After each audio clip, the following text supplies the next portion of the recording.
Yeah, that's nice. I always yeah, on the floor. Marco! You should come to Disneyland. It'd be awesome. It would be. That'd be pretty sick. Since we're stuck here. Yeah, might as well have more fun than you already planned. Right? Yes. So you're gonna take your shuttle? No. Friend's gonna come pick us up. Friends are gonna come pick us up. All right. Well, it was great meeting you. Awesome, man. Have a safe trip back. Take it easy, man. Hey guys. It was good. It was good to see you guys. Yes. Very nice to meet you. Right on. Take it easy, man. You too.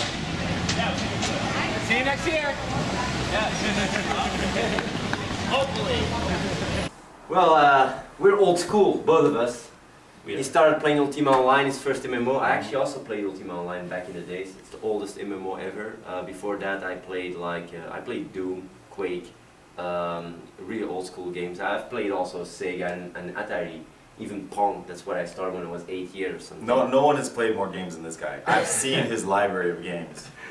Yeah. Yeah, I really grew up with games, and yeah, then I switched from Ultima Online to World of Warcraft. Then I started playing poker, and then I got back to I got involved in all the YouTube stuff, and here I am now, owning it up, breaking world records to yeah, to reach out to people, to gamers. And what I'm actually doing a lot lately is helping out pro gamers. I help them out, give them advice how to get into YouTube, what they have to do, because a lot of people have no clue how to do it. And I learned it through 5 years, and now I'm giving free advice for pro gamers. Perfect. And he's also going to be doing Together to the Top. I'm helping him these couple days doing shout-outs on his channel. He does shout-outs. He's got like 24,000 left to go. 26,000 videos. He does shout-outs for people. He does shout-outs. That's how much you care about your audience. And yeah, it's sometimes a little bit too much, but it's a way to give back to the community. And like all the Together to the Top thing, how many, a dozen, more than 20 people got actually partnered because of it. And that is really yeah, just imagine if we would start today, where would we get? It'd be hard.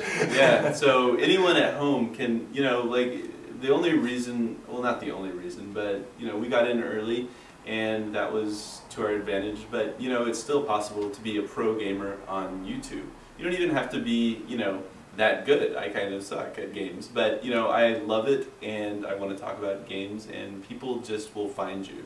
And I mean, what do you think? Do you just have to find a niche for yourself, or what do you think? I think it's what is very important is the ability to know how to brand yourself. And nowadays it's mainly networking. Back in the days it wasn't so much about networking because there was no one around. Nowadays it's it's a very competitive scene. So if you want to get somewhere with YouTube, with gaming, it's very important to know the right people. Play together, yeah, make friends, own it up, have fun with other YouTubers, and yeah, cross-promote each other. Well, we've seen a lot of people with a lot of talent, but they're unknown people. Yeah. And that's one of the reasons why I like doing it Together to the Top with him, because we're helping promote these people. And they might be bigger than you one day, and you might, you're already in good with these people. And there's other partners that are also doing the same thing. He has a banner on top of his YouTube page. That where you normally put your Facebook and you advertise for yourself. He doesn't do any of that. It's just all videos from other people to help promote them. And you're such a good guy! Hey, I did it too, man. Yeah. And there's a bunch of partners that are also doing it, and it's just really helping out the community. So if you want to, get started with YouTube, I know a lot of you just like watching the video game footage and stuff like that, but if you actually want to get involved, these are the guys to go check out. You can just mail, if you mail your best video, we feature, two a day, so that's 14 a week. Oh, on your channel, and you show the highlights for other people. Well, the thing is, what we do is on the banner we switch them, and since the banner is being used by a lot of top partners, they get a lot of views. They really get a lot of views, and the better your video, the more subs you're gonna gain. So. Of course we have to filter if your footage really sucks balls. Yeah. If your footage sucks balls, then you might not get an answer, but try again later. What's very important is a good mic, because some people they make gaming footage and yeah, guys, the most important thing is the mic. Yes. You gotta adjust your audio, record yourself, play it back, and listen to it. Make sure it's good. You can't sound like your microphone is up your ass while you're playing. It's got to be good. You got to show your mic. You got to have to show your mic. Yeah, yeah. Can you bring it over here? No, it's Show it all, there. it's all You connected. can edit it into the video. This is where we show the microphone. It's a decent mic, you know, and it That costs is a good me- mic. I want that mic. It's $100, but you know, it doesn't have to be $100 mic. Just get something that, you know, sounds good. Read the reviews on Amazon. Something that is good for podcasting, I think, will work. Snowball is another good brand, I guess. I don't know what you guys. I have use, no but- clue. Like you have Yeah. to ask my camera, Yeah. like Reese. He's the one who knows all the camera stuff. Yeah, there's a lot of microphones that you can use. What else do you need? Do you need Fraps? Fraps is good for recording footage. The thing is, like nowadays, what's really upcoming, and if you guys want to be in your what is it before the craziness happens, live streaming is booming. Yeah, Live streaming. It is. Yeah. It's Live good. And streaming. YouTube soon is going to do Yeah, it's gonna implement it. And you can record when after you're live streaming after the fact. You can go back and download the video, edit it, upload it. And that's like there's a lot of people that say like I don't have a powerful computer to Fraps, and Fraps takes a lot. But if you live stream and you record the live stream, it doesn't require such a powerful computer, and you can even use a live stream software to record to your computer without live streaming. So even if you don't have such a good bandwidth, I'm using XSplit and it works really well. Yeah, XSplit is huge. XSplit. That's a live streaming service. Yeah, Oh, so that basically program it's is a amazing. software. It's software that allows you to live stream, and all the big live stream companies stream through XSplit. Yeah. Oh, okay, cool. Yeah. All right, so you're getting tips. Tips Good. for free. Good microphone.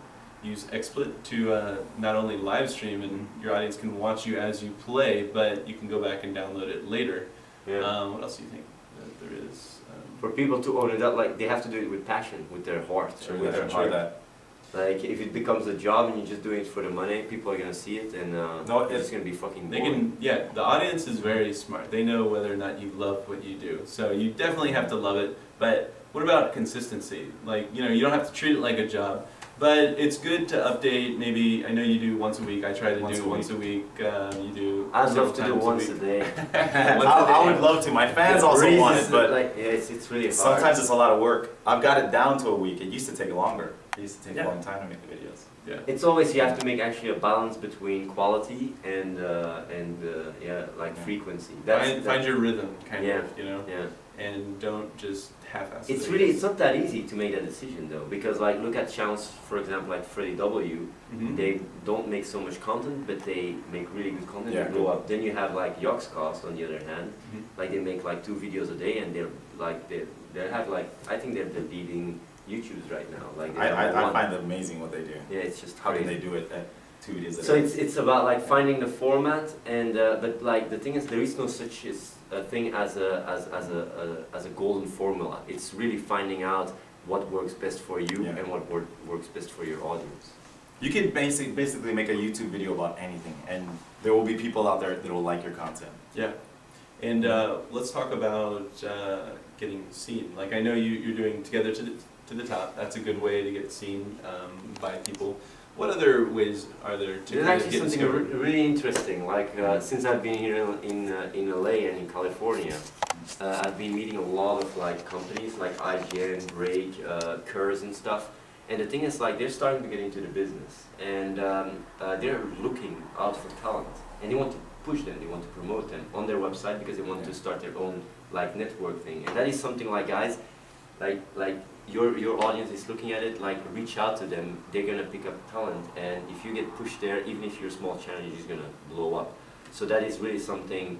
Be there now that they're looking out for them, because once it's all established, it's going to be really hard. But right now, there's a very big demand on talent and channels they want. So kind of like, you know, upload some videos, show them, set it up so that they can see that you have potential. It's kind of like a video resume, you know. Indeed. Yeah, Indeed. and if you're good enough, they'll set you up and they'll find you an audience, because these networks all have websites where they can blow you up. Yeah, they they have help their promote YouTube you. channels. This is really Sure. new. Like this is very new, and I'm really glad that I managed to say it. Like and that that your audience is gonna see this. It's really cool. Yeah. There's also websites, I know, like reddit.com. They have a gaming Reddit, and you can post your videos there for feedback. Feedback's important, right? Yeah, So- you always have to be interactive. It's true. you should definitely read your comments and see what people want, because people will actually tell you what kind of material is working and what's not working. Sometimes they'll say stuff like, great video, or you suck, stop uploading, but there's a lot of people out there who will help you out. You just gotta have kind of a thick skin too, I think is important. For people who are new, they don't really, you could very easily get frustrated and want to quit.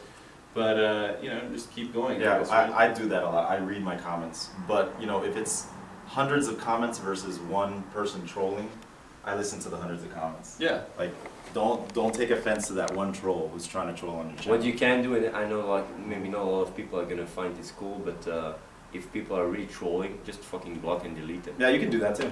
Like if someone on my channel because it happens uses profanity, sometimes. Yeah, they're gone. I don't like to ban them, but I can't have that on my channel. I try to keep it clean. That's good. Keep it PG. Yeah. But this has all been like a hobby for me. Like I made videos on Warcraft movies. That's how I got like famous in the World of Warcraft scene. And then I started making videos on YouTube, and it's all been a hobby.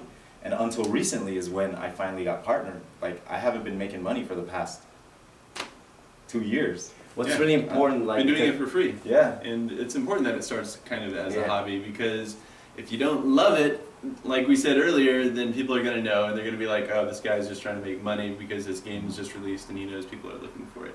You got to actually love it and enjoy it, I think. What's very important also to realize, because in our entire conversation we haven't talked so much about being really good at games, but the thing is, like, what people want to see, even more important than really good gamers, is people that can put a smile on their face. And it's very important to realize that, because I have a lot of pro gamers approaching me and say like, how do I become big, how do I get a following? The thing is, like, being really good at games can help you to get a certain respect, but if you want to have people come and watch your channel, you have to bring about like some kind of entertainment, like win them over. And you can either like focus on like just pure strategy and tips, but the thing is, if you really want to have a big following and you want to go mainstream, it's important that you bring entertainment. And that's why, like, even though I'm not I have never won any tournaments, I broke like a lot of world records and stuff. Yeah.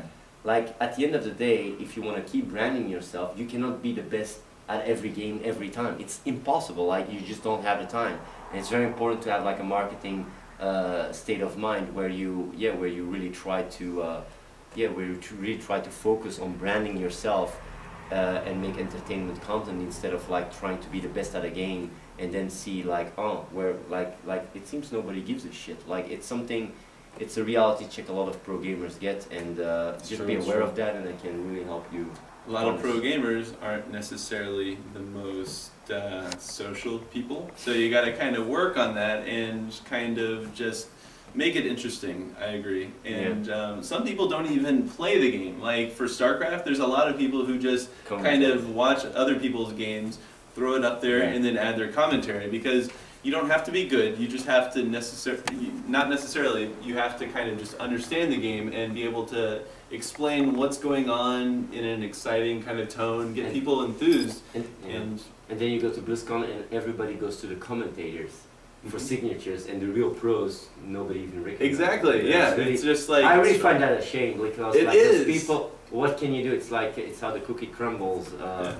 And it's very important to just be with your feet on the ground and be aware of branding yourself. It's extremely important. Yeah, so at BlizzCon, the gamers weren't actually the stars as much as the people who were talking about their gameplay. Like Day 9 is a big one, Huskies, StarCraft. All those big names in StarCraft don't actually play in tournaments, they just talk about it. So they are good gamers themselves.